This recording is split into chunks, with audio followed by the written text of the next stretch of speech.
are live. How's it going, everyone? I am Ryan Rebalkin. I am the host of the Rocky Series podcast, Going the Distance, and I am very excited for today's interview / episode / discussion. Today we have with us Mike Ricksecker. I'm going to explain why we got him on the show and why he agreed to come on the show. I'm very excited that he did. As I always do, and people that listen to my show know this, I always hashtag Rocky and search on Twitter for anyone that wants to talk about Rocky, or they share pictures or stories or whatever. And Mike, you did such a thing. You shared a story on your YouTube channel that I thought would be worth discussing. So why don't you just say a little bit about yourself, the podcast you have, your YouTube channel. You can plug yourself now because we got our audience right at the beginning. So plug yourself now, not at the end. Then we'll talk about the video that really caught my attention that I want to discuss. And I have a lot of questions. I'm excited. So let's first introduce yourself. Sure. My name is Mike Ricksecker. I'm an author and also what I call a ghostorian. So basically, I research the history of a ghost in the place in which it haunts. I'm also a huge Rocky fan. Yeah, you caught a video that I put out there on my YouTube channel, Haunted Road Media. So we do a lot of video production work relating to ghost stories, supernatural, the couple of live stream shows that we have out there that we also turn to podcasts, or Edge of the Rabbit Hole and Inside the Upside Down. Yeah, we talk about a lot of those types of subjects, but I had what I call a Mike's Morning Mug, which is my coffee vlog that I do on occasion, which I discussed as something that happened to me kind of throughout my childhood in relation to Rocky, always being a huge fan, and that kind of tapped into that a little bit. So yeah, the YouTube channel is Haunted Road Media if you guys want to go check that out. There's a lot of videos on there. I went there to do some research. At least 100 plus? Over 600. Oh, yeah. Okay. It took me forever to scroll down. I was like, I was scrolling down to see how far down this YouTube rabbit hole can we go. That's amazing. That's a lot of work. I mean, I'm a small time podcaster. I've only got 100 episodes released of this show. You do like the video and the editing and music and images. Is this a full-time gig, or do you have a job outside of this job? I have a day job as well. Oh, wow. People remark how much work I put into everything that I do. Because, yeah, with the daytime job, I have everything that I do with Haunted Road Media, which is, the podcast, the live stream shows, the full paranormal investigation videos that we do. There's a publishing side to it. So along with my writing, I publish a lot of other authors as well. So there's a lot that I do. I get about 4 hours of sleep a night at this point. One of these days I'll be able to let go of the full-time day job and be able to do this full-time. So, and who's that with you in those videos? The female? I don't mean to. That's Shauna. That's my significant other. I figured as much. I didn't want to assume, but I thought so. Because I watched a few videos. I didn't have time to watch 600. There's a couple reasons why I haven't watched a lot of them, because it scares the crap out of me. I'll tell you why, because at the end of the day, I'm a believer. And because of that, I get really scared about the reality of things that I don't understand. And anything we don't understand is usually leads to fear. And I want to dig to that later. But let's first address the Rocky side of who you are. Sure.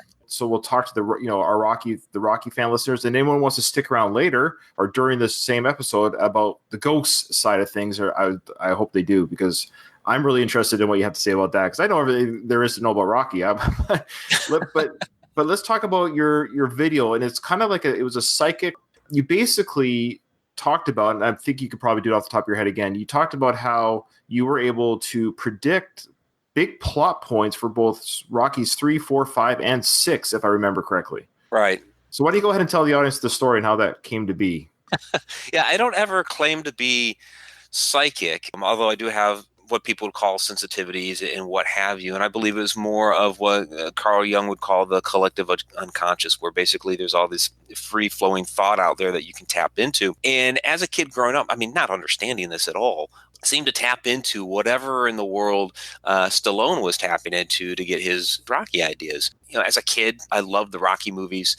Born in 1974, so I was young when the movies first came out, but just immediately latched onto them. I started writing when I did a little bit in first grade, but mostly it's like second grade when I was about 7 years old that I really got into writing and being creative and all that. Well, one summer I'm at my grandparents' house. I'm just doing some writing, and I decided that I was going to write Rocky 3. That was my goal. I was going to write Rocky 3. Within this plot that I had it in Rocky and Apollo became friends, and I also had it where Rocky fought a Russian in this version of Rocky 3. Of course, in Rocky 3, Rocky became friends with Apollo after Mickey died, and Apollo became his trainer. And then in Rocky 4, Rocky fights a Russian. So two big main plot points. Well, we'll stop there. That's good. That's Sure. insane to me that you wrote. Now, how old were you when you wrote this? 7. So you were 7 years old, and whatever the 7-year-old grammar was at the time, but you were like, Rocky and Apollo become friends. And you actually it was simplistic, like, they run into each other, it's like, let's be friends, okay, that sort of thing. But yeah. And then you had it so Apollo was going to train Rocky in your early draft there? I didn't have them doing the training part. That they were buddies. That they were buddies. They became friends, yeah. You had it so in Rocky 3, in your treatment, Rocky was going to fight a Russian. Right. Okay, that's crazy. Continue. Okay. Few years down the road after Rocky 4 comes out, a little bit older now, and I started having some more thoughtful conversations about the movie series. I had a conversation with my mom about how the Rocky series had transpired so far, and I was like, I like the older movies better. He didn't have as much money. He was down on his luck. His big thing was that he just didn't want to be just another bum from the street. I just liked it better when he didn't have a lot of money. Sure enough, in Rocky 5, he loses all of his money. So another kind of like head scratcher. Wow, okay. So whatever I was feeling about that, Stallone wrote that into his script. And how much before? I mean, there was a big gap between Rocky 4 and 5. Yeah. There was like 5 or 6 years. I mean, let's see. I was in, I want to say 6th grade when 4 came out, and I was in high school when 5 came out. And when I had that conversation, I was still living in Massachusetts at the time, which would have been 87. It was a few years before 5 came out. That's crazy. Kind of felt, hey, it would be great if Rocky went back to his roots. Let's settle down this series a little bit. Thus, we have Rocky 5. That's exactly what happened. So what was your treatment for Part 6 then? Right, Part 6, which of course we didn't know was going to be called Rocky Balboa at the time. You got a 15-year gap, and pretty much feared the series was done. Every once in a while you hear a little rumbling that there might be something some point down the road, but nothing would ever come to fruition. And so several years before Rocky Balboa came out, I had this dream that they did go ahead and produce a Rocky 6. And within this dream, Adrian was dying. She was on her deathbed. She was dying. She didn't actually die in the dream or anything like that, but sure enough, Rocky 6 comes out, Rocky Balboa comes out, and she's already dead at this from what we believe is breast cancer, because all Rocky said about it was women's cancer. So yeah, that's right. Yeah. That's insane to me. I love it. And here's the thing. I believe you. I know some of our listeners might say, well, who's this guy? Why are we to think that this guy is? But I believe you because it's actually happened to me, and not for the Rocky franchise. You remember that movie Small Soldiers? I think it came out in 1999. It had a young Kirsten Dunst in it. Yeah. I never saw it, but I know what you're talking about, yeah. Yeah, it was basically a bunch of toys came to life. They caused ruckus and trouble inside the house. And I wrote, and I'll get my mom on the line if I have to, and I have the original. I actually still have to this day the writing. I was probably grade, let's see, 3rd or 4th grade, maybe no more than 5th grade, and that would have made me 10 years old. And this would have been 1985, so this would have been about 14 or 13 years before Small Soldiers came out. I wrote a short story because, like you, it's funny. This is why I found myself connecting with you, watching your videos. I also wrote short stories, and I consider myself kind of a clever storyteller. And I wrote a short story about how my toys, because when I played with them as a kid, I always thought it'd be kind of fun if they came to life and I could interact with them. And then I thought to myself, wouldn't it be great if the things that they actually had, like the guns and lasers, the Transformers, the G.I. Joes, if all these things like would become real, like I could really get hit by their lasers or the lightsaber or whatever it was. So I wrote a story about how these toys became real, but still the same size that they were. They didn't get bigger or anything, and they were shooting and causing a ruckus and all that stuff. Fast forward 15 years, they came out with a movie called Small Soldiers, which was literally just that. And I told my friends about it. People did, some people believe you, but they always think, oh, sure. But it's like, I know exactly what you're talking about. What was that thing you called again about the collective? What was that referred to as again? The collective unconscious. I believe it. And we actually see it happen a lot in Hollywood.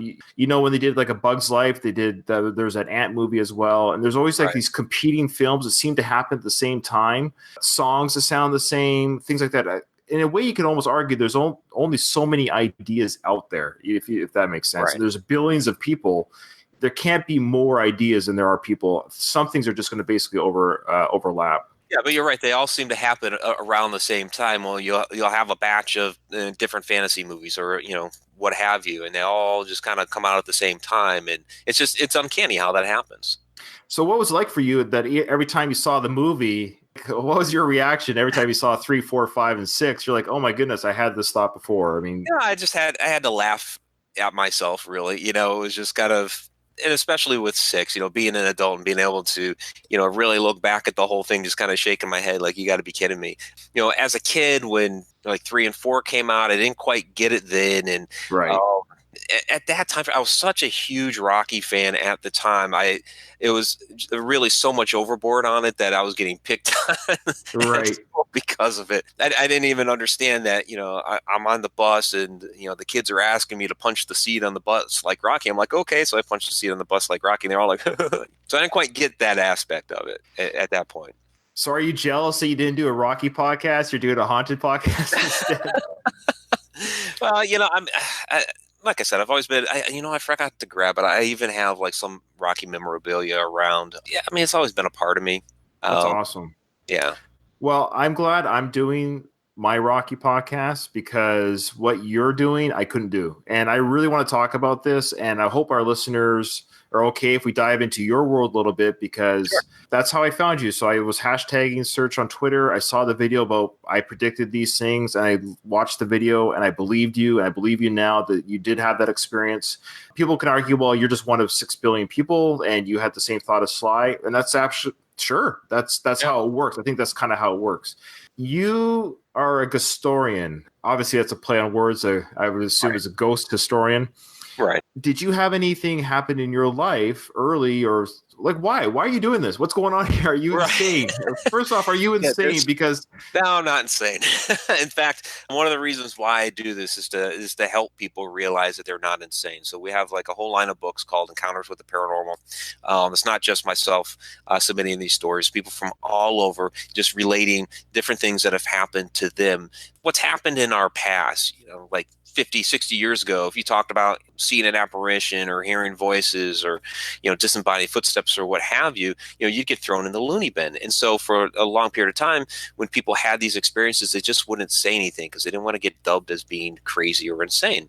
And by collecting all these different stories, somebody could read a book of my experiences and be like, well, okay, that happened to him, but it didn't happen to me. I had this other stuff happen on. So by putting all these other stories together from people from all over, they may relate to somebody else's story, not necessarily mine. And so that's been a great thing. I have people from all over that'll message me and say, hey, well, thank you so much. You helped me realize that I'm not crazy. I really did have this experience, and now they can actually move forward. So that's my problem, is I've had experiences. I know I'm not crazy, and that's what scares the crap out of me. Can I pick your brain a little bit about some? Okay. Why is it the majority of things happen when it's dark? Why can't it be 12 p.m.? When I'm having a bologna sandwich watching TV? Why is it at 3? What's with the witching hour? What's are they afraid of 12 p.m.? Why are we afraid of 3 a.m.? No, I mean, a haunting or an experience can happen really at any time. A lot of the people that I talk to, like I'll talk to people from historic locations that are maybe a docents or a tour guide at some place, and they'll have an experience, in the broad daylight at some of these locations. So it can happen anytime. There's a lot of people that theorize, thinning of the veil and that sort of stuff during the middle of the night, or the way energy will work throughout the actual planet itself. And so at different points in time throughout the day, that energy will be higher or lower. And these are all different theories. But hauntings can really happen at any particular time.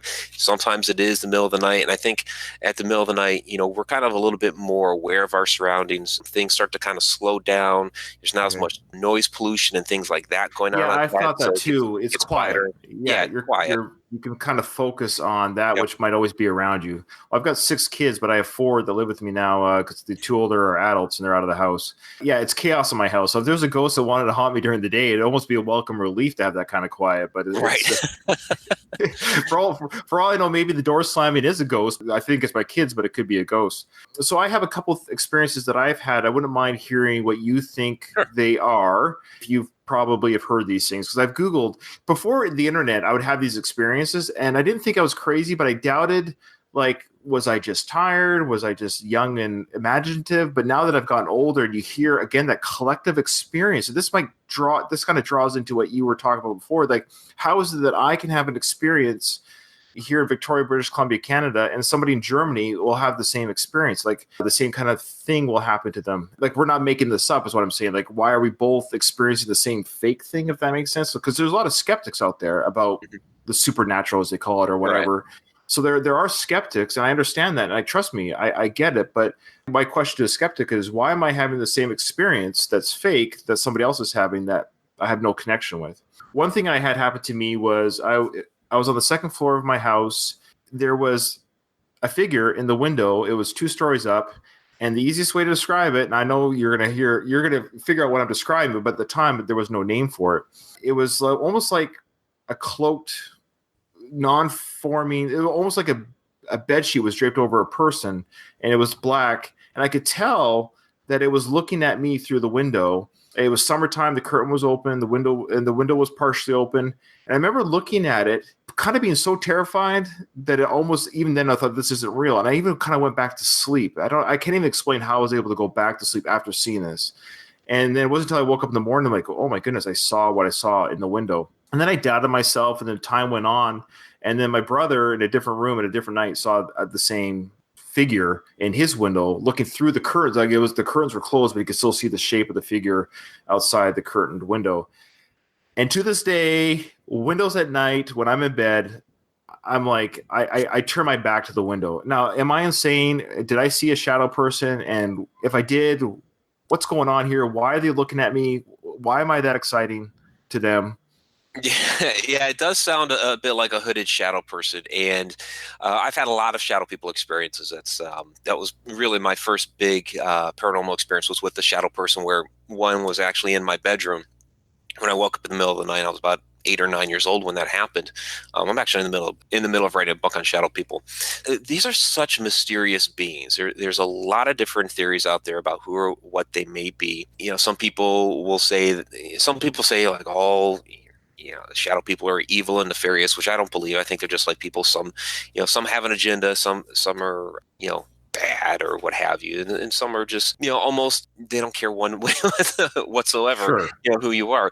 So I think some are observant. They're just you wonder if they're just kind of observing humankind. I tend to think most are interdimensional beings. Some shadow people kind of act like they may be an actual human being that just can't form as a full apparition. Some will say that they're aliens. We don't know, and some will say that they're these evil demonic creatures. And there's so many different categories of one. But do they know? I mean, here's the thing. This is my deal. It's like, why are you looking at me? And I like, and that's fine. I mean, I'm not that exciting.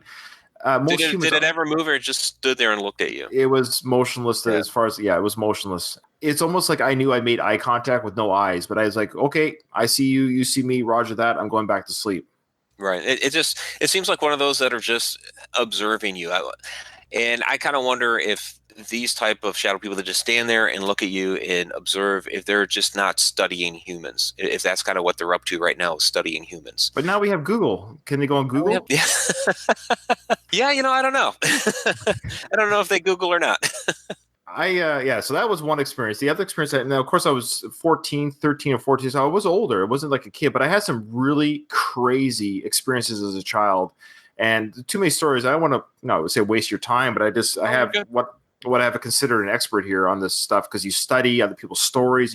I'm probably not sharing anything that you haven't heard before. There was a very young memory I have. I was still in the crib, but I was probably anywhere from 18 months old to no more than 2, but I was still in a crib.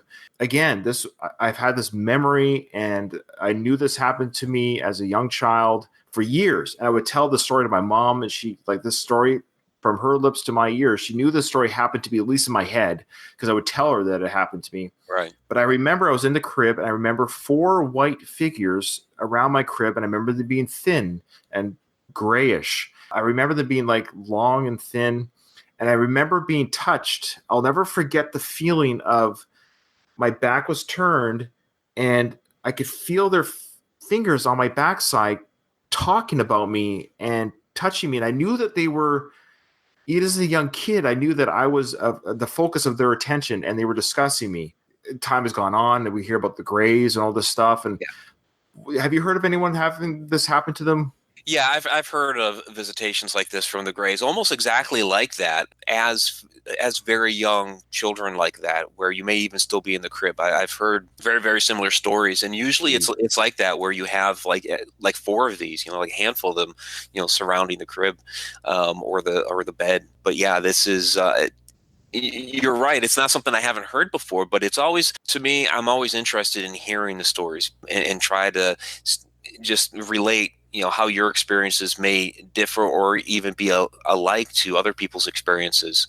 Again, it's one of those where people speculate what their agenda may be. They speculate as to what these entities are, whether they're some interdimensional type of being or an alien or something like that. To me, the jury's still out, although there are definitely different factions that are very steadfast in their beliefs on these things. I believe that they exist, but I think we're still trying to discover what exactly they are and what their agenda is. What are we dealing with here when it comes to ghosts? Are they people that have lived on the earth? That's a common one, and they haven't quite made peace. That's often the story. They haven't made peace with whatever they've left behind, so they haven't left. Are they? When you say interdimensional, I mean, are we talking beings from the 5th and 6th or 7th dimension? And why? And the third, I know throwing a lot of questions here, but don't they understand that we're kind of unnerved by this? Apparently not, because they keep appearing. Ghosts typically are people who had once lived in human form on this earth, and they may have some sort of unfinished business, or they might be stuck or what have you. I've told the story before about my grandfather kind of hanging around after he passed away until my grandmother passed, and I haven't seen hide nor hair of either one of them since. And they're people. Like when we do paranormal investigations, we treat them as such, that they're people, and we're visiting them, like we're visiting their house, sort of thing.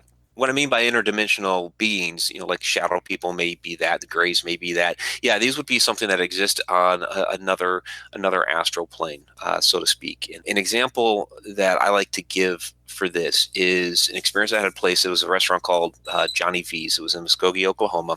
We were doing a paranormal investigation, and we were actually just wrapping up. We had a couple people out in the dining room area, a couple people up in the bar area, and I was just kind of doing a last little sweep with my camera, getting some photographs and stuff like that. I walk into the kitchen through the main doors, and I just saw this shadow. It was just like a wisp of a shadow just dart across the room, and you heard this bam, this slam of a door. It was a little metal swinging door that was on the other side. So I came in the front, this door was on the side, and just blew through that. You heard this slam, but the door didn't move at all.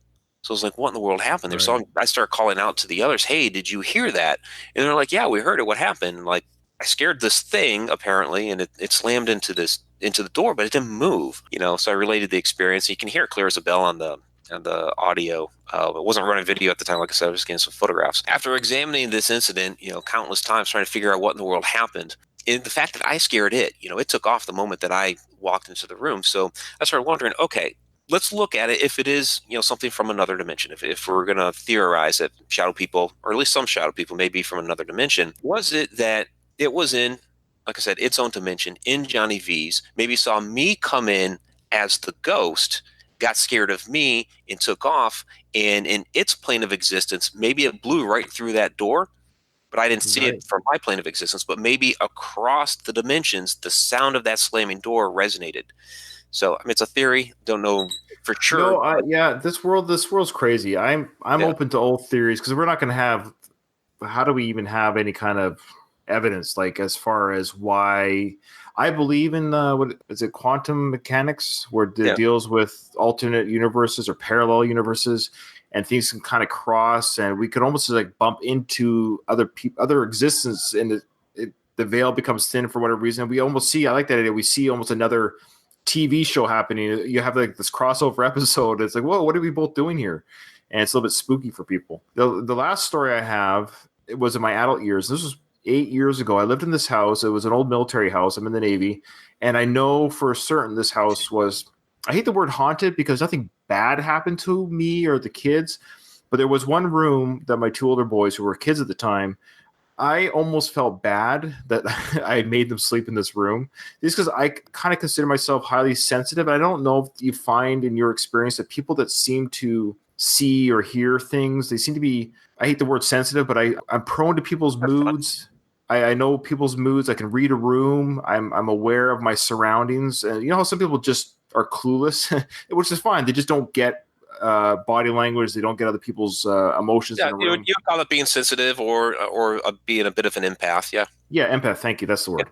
Yeah, and so I knew this room felt odd and weird. I knew that my boys at the time were kind of like, but it's the only room that we had for them to sleep in. But nothing really happened. But there was times I would get up in the night, and I'd always close their door at night. And every time I go up to go to the bathroom, the door would more times not just be open. And that's a little thing. You're like, oh, no big deal. But the thing that really threw me off at that house was, and this was actually a daytime haunting. One was a daytime, one was a nighttime. I was on the third floor, like in the basement. So I was down in the basement playing video games. It was the middle of the day. And I heard running up the steps, like up and down the steps, carpeted steps. I thought, oh, that's my cat. He's being really loud. But the cat was outside. But I went up there and said, hello, did somebody come home from school? And there was nobody there. And I was like, okay, that was weird. But then it started to do it like daily, running up and down the stairs. So it got kind of to the point, maybe this is what you experienced a little bit, kind of always exposing yourself to something. I almost didn't get irritated, but I was like, oh, can you please stop just running around in my house? I actually spoke to this thing. It's like, can you stop running up and down the stairs? Just like I would to my own kid, and it stopped. And then the last thing that ever happened to me there, I was about to fall asleep in bed, and as clear as day, I heard, Ryan, my name. And that, my friend, was probably the scariest thing that's ever happened to me. I thought somebody was somebody had walked into my room to get my attention. Yeah. And have you ever heard of that happening to somebody where they had their name called out to them? Yeah. That happens where somebody's name will get called. It is a little unnerving because, it's something that you don't see that, is now that knows your name. Right. I mean, it could be a good or a bad thing. In your case, it seemed a little bit unnerving to you, but you said that nothing dangerous ever happened there. So, no. Maybe it was something that just over time became familiar with you and running up and down the stairs, and it almost sounded residual until you said that, once you said something, it stopped. So not really sure what was going on there with the stairs, but yeah, I mean, I've seen it happen like with Shauna at this one place that we've investigated many times, Mineral Springs. We had something that did say her name, but over time, it's entity of a girl or spirit of a girl that has kind of grown attached to Shauna. And so there's more things that she's experienced with her since then that it's kind of almost like a friendship has started to form. What's the best piece of physical evidence you've seen in your investigations where you would just die on your deathbed saying, hey, these things are real, folks. I don't care what the skeptics say. So what would be a story or two that you would tell somebody that you would think we should convince them that had they experienced what you experienced, this is something supernatural? I mean, there's so many different things. We talk about EVPs, electronic voice phenomena. We're trying to talk to spirits, and we'll get some feedback back.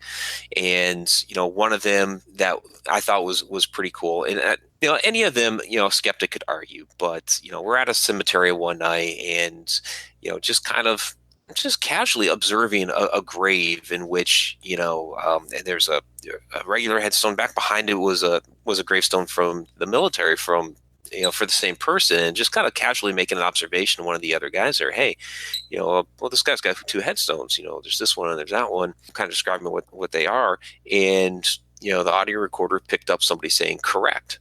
I know it wasn't him. Everybody else.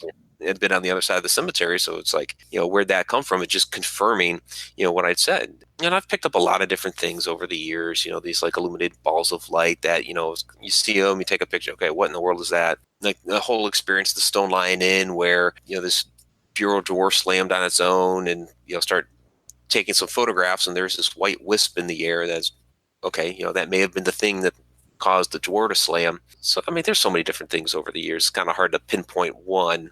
Sure. Well, yeah, sure. I like hearing, I'm getting nervous in my room sometimes. One last story, and because you talked about the ball of light, this is actually really recent. This was like 3 or 4 years ago. It was a different house, and we overlooked our yard. It's kind of like there's no other houses around our house at the time, and it was nighttime, and there was a flash outside that when I first saw it, I said to my wife, I said, "Oh, somebody just took a picture of our house." That was my response, is like, somebody just took a picture of our house. And in my brain's like, well, why would you take a flash photo 20 feet away from the house in the bushes? Because you're not going to see anything. You're like, why are you taking a photo? And then the light filled the room after that. So there was a flash outside, and then we both were legitimately like, now the light you could tell it had entered the room, but it was bright, but it wasn't like light bulb bright, or it's hard to describe. You could tell that the light was in the room, but it wasn't lighting up the room. Right. Does that sound like something you've heard before? Yeah. Well, like that illuminated ball of light that I was just talking about a little bit ago. So we were at an abandoned church kind of out in the middle of nowhere. And, it's not like this thing had lit up the whole church or anything. You walk in to the sanctuary area, there it is, but it's not like lighting up the entire thing. Got a great photo of it, and then it was just gone. Yeah, it's interesting. It has its own contained light source, and it's just there. You hear sometimes where they do light up rooms, but you hear these other ones that they just don't, and they're kind of like all contained within itself. Yeah, it was weird. It felt like I don't know how to describe. I'm not describing it very well. Like it lit up the room, but at the same time, it was a weird. Like my eyes didn't have to adjust. It's hard to explain. It was an interesting kind of freaky experience, and it was a clear. And I remember looking outside, saying it was a lightning. Could have just been a flash of lightning, but it was a clear night. I'll never forget. It was there because I'm trying to find the reasonable, like, oh, might have just been a flash of lightning, but it was clear skies, and I had some. I forget where I went. I went on some sort of Reddit thread and brought it up. Some people were saying, "Oh, you can get lightning flashes on the clear sky." I'm like, "Oh, okay, I guess." I don't know how that's possible, but it definitely. My wife was there to experience that one as well, so that was a little bit. It wasn't unnerving, but it was kind of. It went from why is somebody taking a picture of our house outside to now our room has been not invaded, but now there's that same light source is now in our room. It's now inside, yeah. So are people like me and maybe you, are we just prone to experience this stuff? Like, why isn't Charlie next door? Or like, why are certain people? Because I feel like throughout my life, like I've given you like 5 different stages of my life and 5 different experiences. What's going on? Like, why am I attracting this? And this is what makes me have a hard time sleeping at night sometimes, because I'm like, can I just not worry about somebody looking in my window or a flash of light or somebody calling my name? like I'm being picked on. There's a whole world around us that we can't see, but it's there. And I think some people are able to tap into that a lot more than some others. There are some people that are just more sensitive to that than others. And that's what makes it a real challenge when other people are not seeing or experiencing these things and you are, and so you're trying to convince them, hey, I'm not crazy. This is actually happening. I'm actually seeing these things. And yeah, people who that happens to, it tends to, over time happen more and more often. We talk a little bit about with psychics where, they become like almost like a beacon out there for this supernatural realm where, they are able to see that beacon and become attracted to it. And so like my friend Vanessa Hogle, who I do the Edge of the Rabbit Hole show with, she'll talk about how she won't be like calling out to anybody. Just all these people will just suddenly converge on her. She tells people, be careful what you wish for, when others say, I wish I had that kind of ability. I wish I could do it. I've heard that before.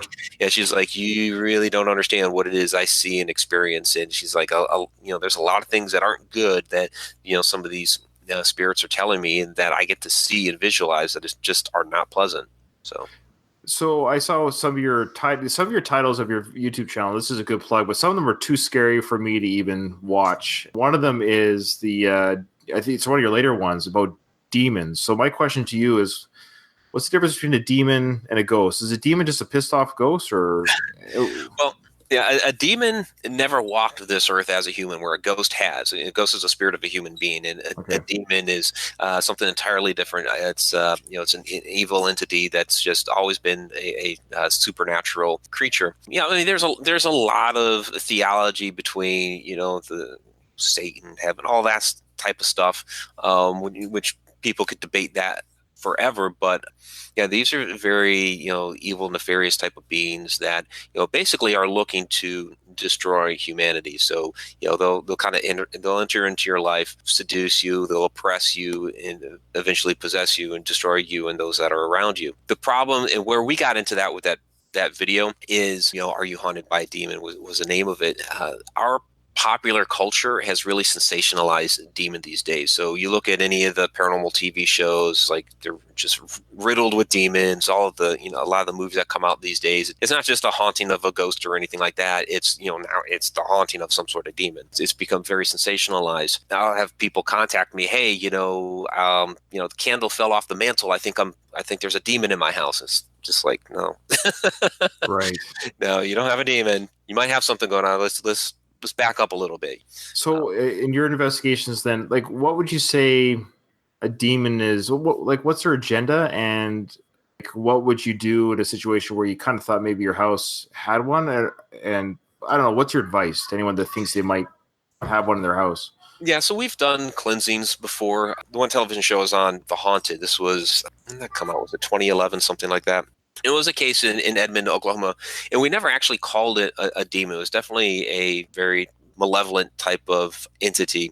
Our occult specialists, and we had a demonologist out there, Carl Johnson, they were calling it a wraith. So basically a human spirit that's become malevolent in the afterlife. Not exactly sure about the theology behind how that may change or morph, but in any case, so yeah, we did a cleansing of this house to push it out, which was actually very successful. It was a crazy night. If you watch that episode, the girl Taliesin, who was having most of the problems, had come into the house, and we had told the family to stay outside while we cleansed the house, and she had come inside just to use the restroom, and she started talking at something unseen against the wall. So Carl did a blessing over her, and as he did this, she doubled over in pain. On my audio recorder, when I listened back later, you could hear the word die, as all of a sudden she doubled over in pain like she got punched in the gut. And so we ended up picking her. We picked her up. She was okay. She got back to her feet and all that. Back door started blowing open, which they actually didn't show in the episode, and we closed it and it'd blow back open. It was crazy. But we eventually pushed this thing outside, and when we got to the backyard, the wind had really kicked up. The animals were running around like crazy. Finally it was like it was pushed out and it was gone. What was really interesting about that is, after it was all said and done, we went over to the family who was kind of in the side yard, and we were like, wow, that wind really, picked up and got crazy. And they were like, what wind? So yeah, when we encounter something like that, we'll definitely do what we can to, kind of cleanse a place, as we call it, and push it out of there. Is it just go to somebody else's house? Well, we don't know.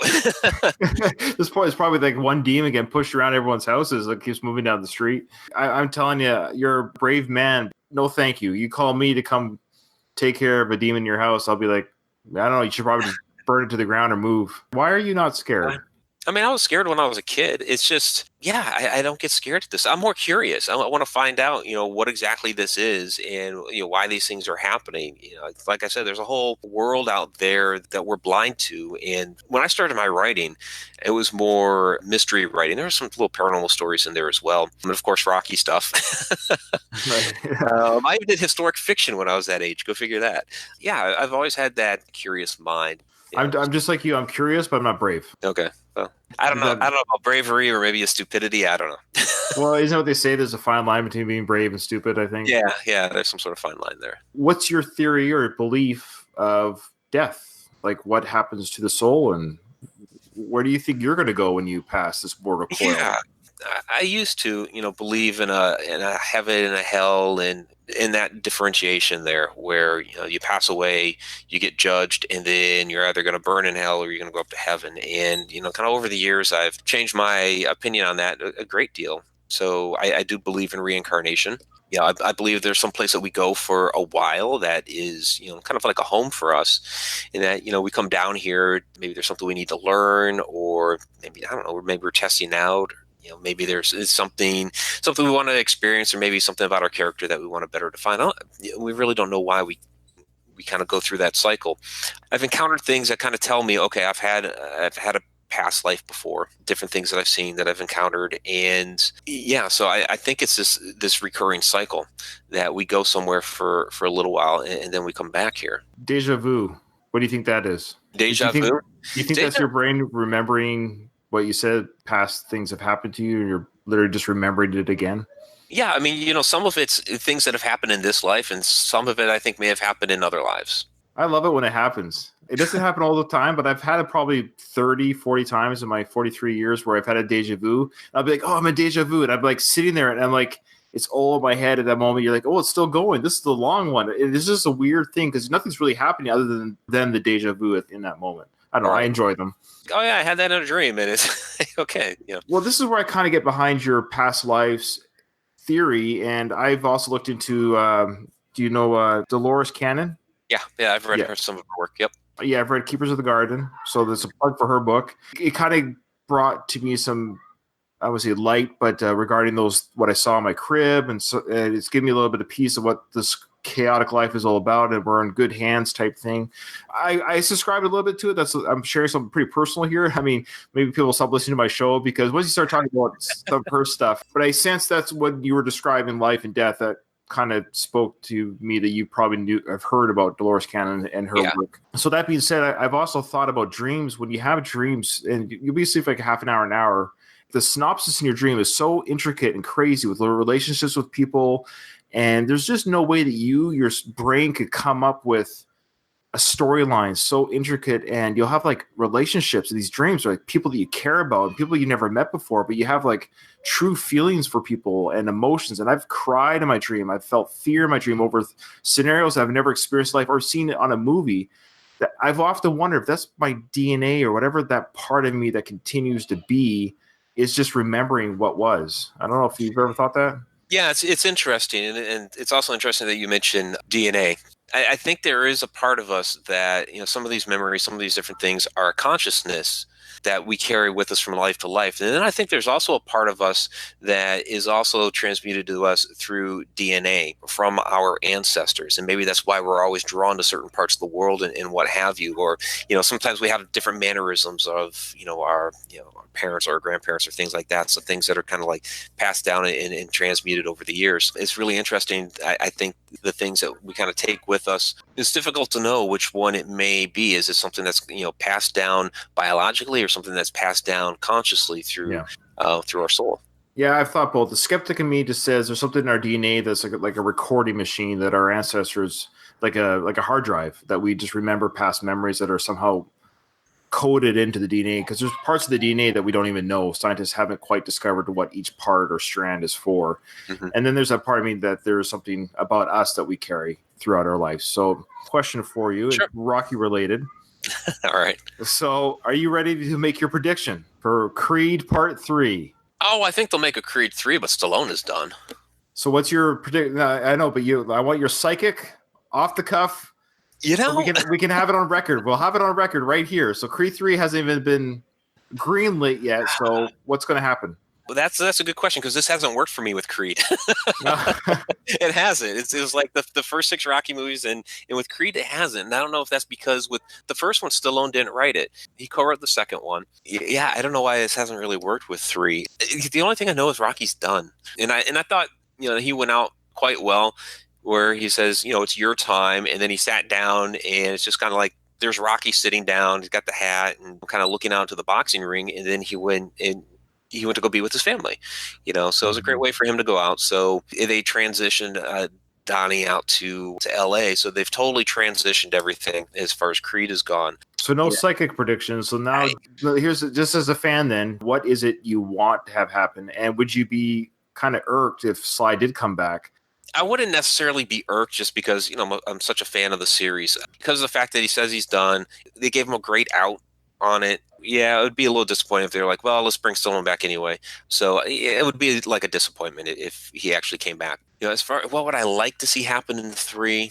They fought the Dragos, and it's like, Yeah, what do you do from there? This is the same problem they had with Part 5, was you fight this big giant Drago, you almost have to kind of, you take away his money, and now is Adonis going to lose his money, or? Yeah, that didn't work for Rocky 5, though. No. You can't be having a street fight with somebody. That's right. Yeah, I mean, there's some different things that need to. The baby ends up with being deaf and all that. So there's some personal things that I think they'll need to work through. As far as an opponent, this may be sort of a kind of like a legacy thing. He's, they had in Creed 1, it was, all about the name and coming to grips about, he didn't want to be known as a mistake, was just, that was gut wrenching there in the ring. And then, of course, in the second one here, you have the fight with the Dragos, which I thought they did really, really well. I was impressed with that.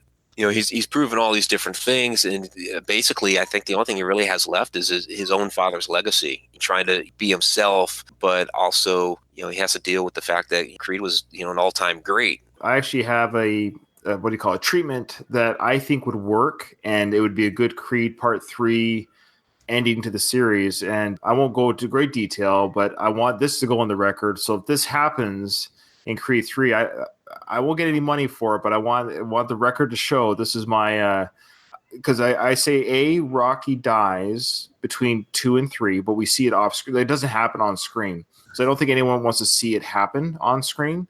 I think it should be something that just, you could almost start Part 3 with the passing of Rocky. Like, you could almost have like Adonis at the funeral next to Adrian's gravesite. Now you've got Donnie visiting both grave sites the way Rocky did, but then skip all the way. I don't know how they get there, but they get all the way to the end of Part 3. Adonis loses. He loses the title. The end fight, he can go the distance. He can give it his all. He's already kind of an aged fighter. He's already 30 something. Like, he's past his prime. He was almost past his prime in Part 1. My treatment is that Creed 3, Adonis loses, but there's no shame, and he's not sad. He goes out with his family, and that's it. He's not a mistake. He's got a beautiful family. He got to be a champion. The belt has gone to somebody else, and it's over. The franchise is over. It just ends that everyone is just at peace in their life. That's kind of how I see it, that he does lose the final fight in Part 3, and then just life goes on. I mean, that would be a good way to end it off. The thing I would disagree on is Rocky dies. How dare you? Oh, well, because, hey, the word has always been you can't kill Rocky.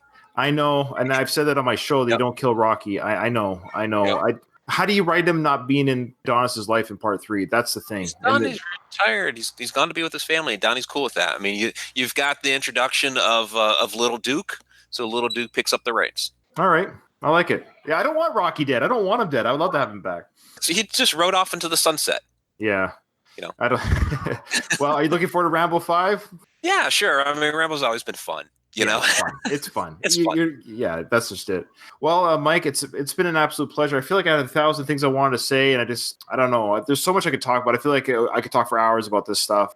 Hope our audience has enjoyed listening to some ghost stories, listening to an expert, and again, just tell everyone where they can find you, and go ahead and see where people can hear you on iTunes on one show, and then you have a YouTube show that's different than your iTunes show. Is that right? Yeah. So the YouTube channel is Haunted Road Media. Look at a couple of podcasts that go on. So there's Edge of the Rabbit Hole and Inside the Upside Down, both of which we do on the YouTube channel.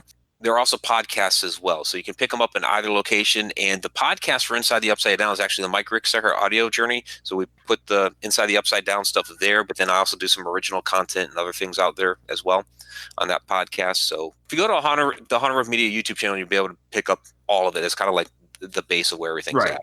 Right. No, you're a busy man. You're a good man. And thank you so much for coming on the show, Mike. I hope we get to talk again. I'm going to be following your stuff, and I'll be picking and choosing the videos that don't freak me out too much. So that's what I'm going to do. All right. Sounds great. Thanks for having me. Appreciate it. It was fun.